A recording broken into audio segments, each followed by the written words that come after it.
Botany lecture में स्वागत है। आइए आज की इस वीडियो में हम बात करते हैं सेल डिवीज़न पर डिस्कशन करेंगे। यहाँ पे एक सेल से दो सेल का डिवीज़न होना जो प्रोसेस होती है वो दो टाइप की होती है मेनली। एक होती है माइटोटिस सेल डिवीज़न और दूसरा होता है मियोसिस सेल डिवीज़न। तो यहाँ पर एक एक के बारे में हम यहाँ पर डिस्कशन करेंगे। दोस्तों हम उम्मीद कर रहे हैं इसके पहले का जो वीडियो हमने अपलोड किया है सेल साइकिल का, तो ये बता देना चाहता हूँ कि सबसे पहले आप सेल साइकिल का जो वीडियो है उसे ज़रूर देखें, क्योंकि अगर सेल साइकिल नहीं समझ में आता है तो सेल डिवीज़न समझ में नहीं आता है। ओके, इसलिए उस वीडियो को देखें ज़रूर। उसका लिंक हमने इस वीडियो के डिस्क्रिप्शन में दे दिया है, वहाँ पर जाइए, आप क्लिक कीजिए और उसे ज़रूर देखिए। बताया था हमने कि सेल साइकिल दो स्टेप में मेनली कंप्लीट होती है, इंटरफेज और एम फेज। इंटरफेज का डिस्कशन उस वीडियो में कर दिया गया है। एम फेज के बारे में डिटेल डिस्कशन यहाँ पर हम करने वाले हैं। एम फेज का मतलब होता है मेयोटिक फेज और माइटोटिक फेज, ये दो स्टेप में। तो अगर बता दें आपको, जो सेल डिवीजन है वो दो टाइप का होता है, एक माइटोटिस सेल डिवीजन और दूसरा है मियोसिस सेल डिवीजन। इस वीडियो में आज हम बात करेंगे सिर्फ माइटोटिक सेल डिवीजन। पहले माइटोटिक सेल डिवीजन, पहले पॉइंट पे लिखा हुआ है माइटोटिक सेल डिवीजन के बारे में जो बताने वाले साइंटिस्ट हैं दोस्तों वो हैं डब्ल्यू फ्लेमिंग। 1882 ईस्वी में डब्ल्यू फ्लेमिंग नामक साइंटिस्ट ने सबसे पहले माइटोटिक सेल डिवीजन के बारे में बताया था। ओके, उसके बाद आपको बता दें कि जो माइटोटिक सेल डिवीजन है वो सोमैटिक सेल्स में डिवीजन होता है, या कायिक कोशिका आप कह सकते हैं, या दैहिक कोशिकाओं में, मीन्स जो सेल्स बनी हुई हैं बॉडी सेल्स, उसका डिवीजन जो होता है उन सेलों में उसे हम माइटोटिक सेल डिवीजन कहते हैं।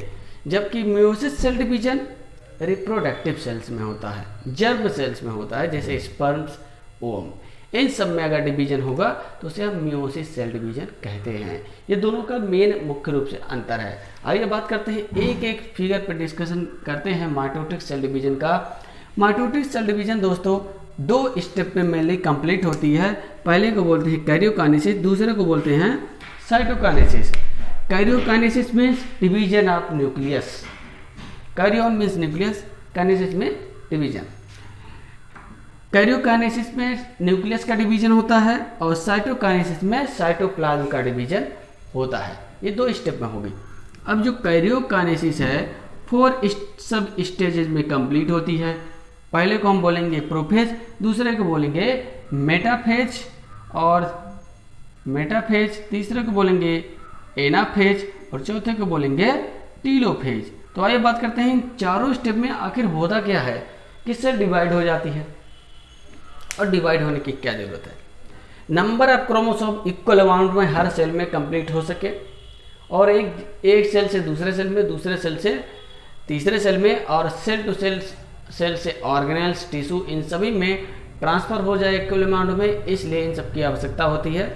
और आगे चल के आप देखते हैं यहाँ पे प्रोफेज के बारे में हम अगर बात करें तो दोस्तों ये प्रोफेज का फिगर आपके सामने दिख रहा है। प्लांट सेल की बात करेंगे यहाँ पर, इसलिए प्लांट सेल में अब आपको ये देखना है सबसे पहले डबल मेम्ब्रेनस स्ट्रक्चर, यहाँ पर न्यूक्लियस होगा, जिसे न्यूक्लियर मेम्ब्रेन जो होगी in case of prophase stage धीरे धीरे डिसअपियर होना शुरू हो जाती है और स्पिंडल फाइबर का फॉर्मेशन होने लगता है ड्यू टू माइक्रोट्यूब्यूल्स।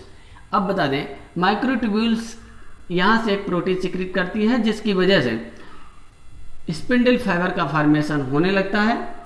और in case of plant, animal के केस में यहाँ पर सेंट्रियोल पाया जाता है और वो सेंट्रियोल के माध्यम से स्पिंडल फाइबर का फॉर्मेशन होता है। अगर इसमें हम देखें तो इस नेक्स्ट स्टेप में, पहले स्टेप में अगर प्रोफेज में लिखना होगा तो आपको क्या लिखना है, न्यूक्लियर मेम्ब्रेन डिसअपियर होने लगती है, न्यूक्लियोलस आल्सो डिसअपियरिंग, न्यूक्लियोलस भी डिसअपियर होने लगता है और स्पिंडल फाइबर का फॉर्मेशन होने लगता है। चौथा, जो क्रोमोसोम होंगे यानी chromatin, thread aligned structure of DNA, chromatin क्या होंगे, वो कंडेंस फॉर्म में आने लगते हैं इन प्रोफेज स्टेजेस। अब अगर मेटाफेज की बात करें तो मेटाफेज में जो क्रोमोसोम होते हैं वो कंडेंस फॉर्म में हो जाते हैं, टोटली फॉर्म हो जाते हैं और मिडिल स्टेज में, मिडिल सेल के मिडिल प्लेट पर आ जाते हैं। और दूसरी बात, nuclear membrane, nucleolus disappear, totally disappear, and spindle fiber bind with kinetochore of the centromere of chromosome. Chromosome के सेंट्रोमियर पर यहाँ काइनेटोकोर पाया जाता है जो कि सेंट्रोमेरिक प्रोटीन द्वारा बनाया जाता है और उससे स्पिंडल फाइबर जुड़ जाते हैं मिडिल प्लेट पे। ठीक है, ये हो गया मेटाफेज। एनाफेज, अब एनाफेज की अगर हम बात करें तो एनाफेज में दोस्तों जो ये क्रोमोसोम है सेंट्रोमियर से स्प्लिट होने लगता है। क्यों? क्योंकि स्पिंडल फाइबर जो होते हैं उनकी साइज डिक्रीज होने लगती है। जब स्पिंडल फाइबर की जो साइज है वो डिक्रीज होने लगेगी तो क्रोमोसोम स्प्लिटिंग हो जाएगा और सेपरेट होकर दोनों पोल पे खींचना शुरू हो जाते हैं। तो ये कंडीशंस किस में होती है? एनाफेज स्टेज में।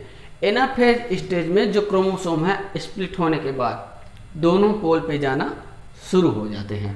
ये देखिए, अब इस कंडीशन में जब क्रोमोसोम दोनों पोल पे दोस्तों खींचने लगता है, इस कंडीशन में हम देखते हैं एनाफेज हो जाएगा और धीरे धीरे एनाफेज, लेट एनाफेज जाते जाते न्यूक्लियर मेम्ब्रेन का फॉर्मेशन धीरे धीरे होने लगता है, बहुत कम मात्रा में होने लगता है और न्यूक्लियोलस का भी फॉर्मेशन होने लगता है। जैसे ही टीलोफेज में जाएंगे न्यूक्लियर मेम्ब्रेन का फॉर्मेशन हो जाएगा और दोनों क्रोमोसोम जो खींच रहे थे दोनों सिस्टर क्रोमैटिड के साथ साथ दोनों पोल पे जा रहे थे वो दोनों पोल पे पहुंच जाएंगे finally in telophase stage.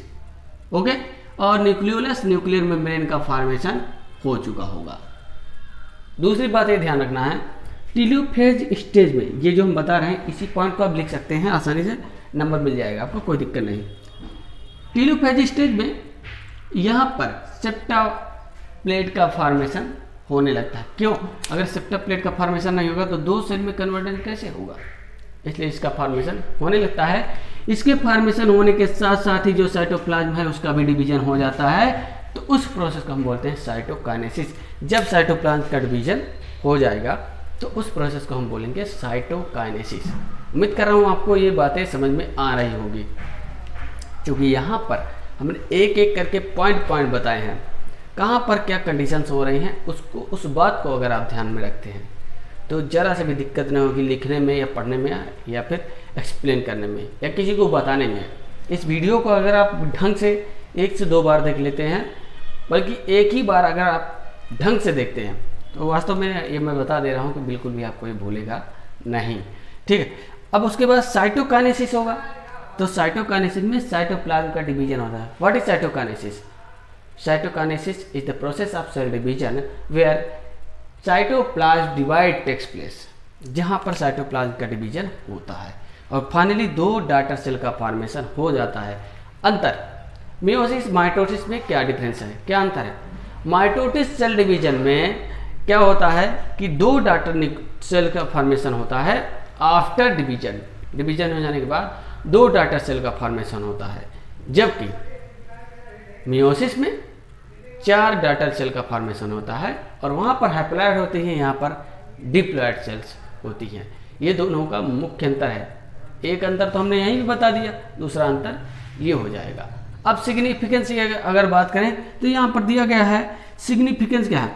Therefore a single somatic cell, इस कंडीशन में यानी सेल माइटोटिक सेल डिवीजन में single somatic cell diploid number of chromosome, diploid number of chromosome के साथ हैव डिवाइड हो जाती है by mitotic division and develop into 2 daughter cell, 2 daughter cell का फॉर्मेशन करता है with diploid chromosome number equivalent to the parent chromosome, parent chromosome के बराबर इक्विवेलेंट डिप्लॉयड क्रोमोसोम नंबर रखता है। तो दोस्तों इस तरीके से आज यहाँ पर माइटोटिक सेल डिवीजन का वीडियो यहीं पे समाप्त होता है। उम्मीद करता हूँ आप लोगों को समझ में आ गया होगा। अगर वीडियो समझ में आ गया है तो चैनल को लाइक करें, वीडियो को लाइक कीजिए और हमारे चैनल को सब्सक्राइब जरूर कीजिए, अपने दोस्तों के पास शेयर कीजिए। धन्यवाद।